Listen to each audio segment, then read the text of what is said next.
Shweta, hi, morning. Can you hear us? Yeah, I can hear you. Okay, great. Just wanted to understand how is it that you're looking at these restrictions imposed by the central bank and, company specific as it may be. Of course, it's going to be quite damaging for the Manappuram subsidiary Asirvad. Yes, definitely. Good morning. So, this is coming very strong from RBI. So, Manappuram subsidiary Asirvad Microfinance has been already reeling under challenges of IPO setbacks.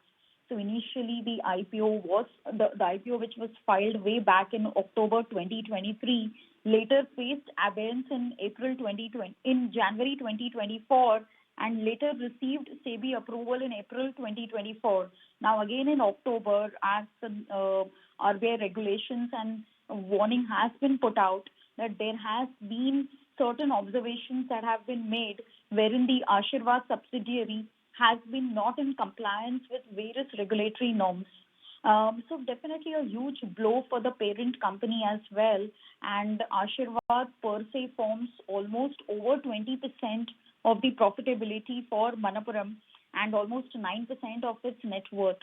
So we will definitely see EPS downgrades in the near future for the parent company as well. So how much of an EPS cut have you worked on with for Manappuram and what's the target price revision like? Yeah, so we are under works for the same, but highly likely, prima facie, what we see is at least around 20% cut in the EPS is definitely in offing. Also, we have to factor in the microfinance challenges that the entire sector and the whole lot of companies have been dealing with.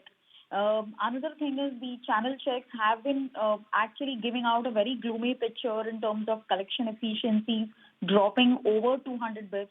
We have had the biggest player in the market coming up with business update, which was slightly discouraging. So the whole sector is really under pressure, and so both on the microfinance side and I believe Manappuram will also have certain setbacks even on the gold lending business. So both of which would have to be factored in, wherein earnings downgrade will be sharper. Indeed, they will. And what is the sense that you're getting as well when it comes to what the parent could potentially have to do? Will they have to perhaps infuse some funds, you believe? Yes, absolutely. So Manappuram will likely infuse funds into Asirvad to meet the near-term operational needs. The last we recall was around 260 odd crores of funding that Asirvad had received from the parent. That was back in 2023. So yes, another round is definitely in offing. Also, given the fact that the IPO filing or the IPO was slated to raise almost 1,500 odd crores through a fresh issue of shares. So definitely good amount of funding will now flow through from the parent. We see at least 2 to 3 quarters of near-term pressures, but we are very confident the company should bounce back sooner or later. All right, appreciate your time. Thank you so much. So yes, there are definitely near-term concerns, EPS downgrades, but the company should bounce back. There comes a time when your heart calls for you to arise. Plant your feet solid into the ground.